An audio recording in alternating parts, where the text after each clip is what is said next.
ಶ್ಲೋಕಗಳ ಮುಖಾಂತರ ನಮ್ಮ ಮ್ಯಾನೇಜ್ಮೆಂಟ್ ಹೇಗೆ ಮಾಡಬಹುದು.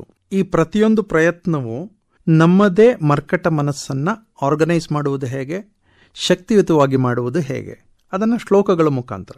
ಒಂದು ಪರ್ಟಿಕ್ಯುಲರ್ ಶ್ಲೋಕ, ಅಮಂತ್ರಂ ಅಕ್ಷರಂ ನಾಸ್ತಿ, ನಾಸ್ತಿ ಮೂಲಂ ಅನೌಷಧಂ, ಅಯೋಗ್ಯ ಪುರುಷನ್ ನಾಸ್ತಿ, ಯೋಜಕಸ್ತತ್ರ ದುರ್ಲಭ.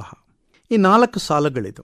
ಅಮಂತ್ರಂ ಅಕ್ಷರಂ ನಾಸ್ತಿ ಅಂತಂದ್ರೆ ಮಂತ್ರಕ್ಕೆ ಉಪಯೋಗಕ್ಕೆ ಬರದೇ ಇರುವ ಯಾವ ಅಕ್ಷರಗಳು ಇಲ್ಲ, ಯಾವ ಪದಗಳು ಇಲ್ಲ, ಯಾವ ವಾಕ್ಯಗಳು ಇಲ್ಲ. ಅಂದ್ರೆ ಎಲ್ಲಾ ಅಕ್ಷರಗಳು ಉಪಯೋಗಕ್ಕೆ ಬರುತ್ತೆ. ಔಷಧಕ್ಕೆ ಉಪಯೋಗಕ್ಕೆ ಬರದೇ ಇರುವ ಯಾವ ಗಿಡಮೂಲಿಕೆಗಳು ಇಲ್ಲ. ಅಂದ್ರೆ ಎಲ್ಲಾ ಗಿಡಮೂಲಿಕೆಗಳು ಒಂದಲ್ಲ ಒಂದು ರೀತಿ ಔಷಧೀಯ ಗುಣಗಳನ್ನು ಇರುತ್ತೆ, ಅದು ಉಪಯೋಗಕ್ಕೂ ಬರುತ್ತೆ. 3ನೇದು, ಅಯೋಗ್ಯ ಪುರುಷನ್ನಾಸ್ತಿ. ಅಯೋಗ್ಯ ಅಂದ್ರೆ ಯೋಗ್ಯತೆ ಇಲ್ಲದೆ ಇರುವ ಯಾವ ವ್ಯಕ್ತಿಯೂ ಇಲ್ಲ. ಎಲ್ಲರಿಗೂ ಒಂದಲ್ಲ ಒಂದು ರೀತಿಯ ಸ್ಕಿಲ್ ಇರುತ್ತೆ, ಒಂದಲ್ಲ ಒಂದು ರೀತಿಯ ಕ್ವಾಲಿಟೀಸ್ ಇರುತ್ತೆ, ಒಂದಲ್ಲ ಒಂದು ರೀತಿಯ ರಿಸೋರ್ಸಸ್ ಇರುತ್ತೆ. ಈ 3 ಉಂಟು. ಆದರೆ ಯೋಜಕಸ್ತತ್ರ ದುರ್ಲಭ ಅಂದ್ರೆ ಈ 3 ಬಳಕೆ ಮಾಡುವಂತಹ ಯೋಜಕರು ಅಂದ್ರೆ ಮ್ಯಾನೇಜರ್ಸ್, ಅವರು ದುರ್ಲಭ ಅಂತ. ಹಿಂದೆ ಜನರು ಕಡಿಮೆ, ಅವರಿಗೆ ಎಕ್ಸ್ಪೋಜರ್ಸ್ ಕಡಿಮೆ, ಟೆಕ್ನಾಲಜಿ ಕಮ್ಮಿ, ನಾಲೆಡ್ಜ್ ತುಂಬ ಕಡಿಮೆ ಜಾಗಗಳಿಂದ ಬರ್ತಾ ಇತ್ತು. ಇವತ್ತು ಟೆಕ್ನಾಲಜಿ ದೊಡ್ಡದಾಗಿರೋದ್ರಿಂದ, ಮೀಡಿಯಾಗಳೆಲ್ಲ ದೊಡ್ಡದಿರೋದ್ರಿಂದ ನಮಗೆ ಮಾಹಿತಿ ಕೇಂದ್ರಗಳು ಇಡೀ ಪ್ರಪಂಚದ ಯಾವುದೇ ಮೂಲೆಯಿಂದ ನಮಗೆ ಇಮ್ಮಿಡಿಯೇಟ್ ಸಿಗುತ್ತೆ. ಹಾಗಾಗಿ 4ನೇದು ಯೋಜಕಸ್ತತ್ರ ದುರ್ಲಭ ಮೊದಲಿಗಿಂತ ಕಡಿಮೆ ಆಗಿದೆ. ದುರ್ಲಭ ಅಂದ್ರೆ ಸಿಗೋದೇ ಇಲ್ಲ ಯೋಜಕರು ಅಂತ, ಅಥವಾ ಕಡಿಮೆ ಜನ ಸಿಗ್ತಾರೆ ಅಂತ. ಬಟ್ ಇವತ್ತು ಸಮಾಜ ಬೆಳೆದಿದೆ, ಬೇರೆ ಬೇರೆ ಭಾಗಗಳಿಂದ ನಮಗೆ ಗೊತ್ತಾಗಿದೆ ಯೋಜಕ ಲಭ್ಯ ಅಂತ.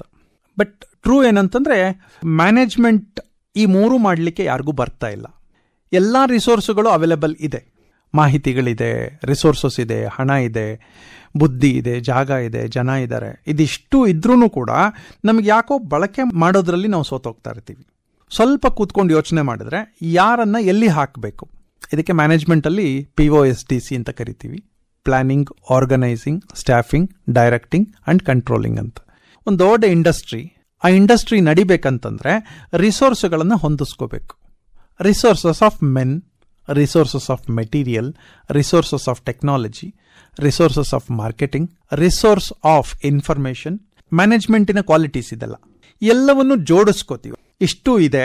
ಇದು ಎಲ್ಲದಕ್ಕೂ ಒಂದೊಂದು ಹೆಡ್ ಅನ್ನ ಕ್ರಿಯೇಟ್ ಮಾಡ್ಕೋತೀವಿ. ಎಲ್ಲ ಹೆಡ್ಗಳಿಗೆ ಒಂದೊಂದು ಕೆಲಸದ ಜವಾಬ್ದಾರಿಯನ್ನು ಕೊಟ್ಟು ಆರ್ಗನೈಸ್ ಮಾಡ್ತೀವಿ. ಈ ಎಲ್ಲ ಆರ್ಗನೈಸ್ ಆದ ತಕ್ಷಣನೇ ಪ್ಲಾನಿಂಗ್, ಆರ್ಗನೈಸಿಂಗ್, ಸ್ಟಾಫಿಂಗ್, ಯಾವ್ಯಾವ ಜನ ಯಾವ್ಯಾವ್ದಕ್ಕೆ, right man for the right job ಅಂತ ಇದನ್ನು ಜೋಡಿಸ್ಕೋತೀವಿ. ಈ ಎಲ್ಲ ಸ್ಟಾಫ್ಗಳಿಗೆ ಅಥವಾ ಜನಕ್ಕೆ ಅವರವರ ಕೆಲಸಗಳನ್ನು ನಾವು ಹೇಳ್ತೀವಿ. ಒಬ್ರು ಮಾರ್ಕೆಟಿಂಗ್ ಮಾಡಿ, ಒಬ್ರು ಅಕೌಂಟ್ಸ್ ಮಾಡಿ, ಒಬ್ರು ಪ್ರೊಡಕ್ಷನ್ ಮಾಡಿ, ಹೀಗೆ ಸ್ಟಾಫಿಂಗ್ ಅಂಡ್ ಡೈರೆಕ್ಟಿಂಗ್ ಪ್ರತಿಯೊಬ್ಬರಿಗೆ ಹೇಳ್ತಾ ಬರ್ತೀವಿ. ಲಾಸ್ಟ್ ಅಲ್ಲಿ ಇವರೆಲ್ಲರೂ ಹಾಗೆ ಮಾಡಿದ್ರೆ ಫೈನ್, ಮಾಡದೇ ಇದ್ರೆ ಮಧ್ಯದಲ್ಲೇನೆ ಅವ್ರನ್ನ ಮಾಡುವ ಹಾಗೆ ಮಾಡೋದು. ಇದಿಷ್ಟು POSDC ಸೇರಿದ್ರೆ planning, organising, staffing, directing, controlling, ಮತ್ತೆ ಹಾಗೆ self motivating, productive for self, productive for others, time management, resource management, ಹೀಗೆ ಇದೆಲ್ಲವನ್ನೂ ಜೋಡಿಸೋದಕ್ಕೆ ಯೋಜಕಸ್ತತ್ರ ದುರ್ಲಭ. ಇಲ್ಲಿ ನಮ್ಮ ಒಳಗಡೆ ಯೋಜಕರನ್ನ ನಾವೇ ತಯಾರು ಮಾಡ್ಕೋಬೇಕು. ಅಂದ್ರೆ ಒಂದು ಮನಸ್ಸು ಒಳಗಿರುತ್ತೆ, ವೀಕ್ ಆಗಿರುತ್ತೆ, ಹೊರಗಡೆ ಪ್ರಪಂಚಕ್ಕೆ ಬರ್ತಾ ಇದ್ದಂಗೆ ಇದೆಲ್ಲ ಗಮನಿಸಿ ನಾನು ಹೀಗೆ ಇರಬಹುದಲ್ವಾ ಅಂತ ಅನ್ಕೋತೀವಿ. ದುರ್ಲಭ ಬದಲು ನಾವಿದ್ದೀವಿ ಅಂತ ಹೇಳ್ತೀವಿ. ಅಂದ್ರೆ ನಮ್ಮದೇ ವೀಕರ್ ಮನಸ್ಸನ್ನ ಸ್ಟ್ರಾಂಗರ್ ಮನಸ್ಸು ಮಾಡ್ತೀವಿ. ಈ ಪ್ರೋಸೆಸ್ ಏನೇ management of mad monkey mind.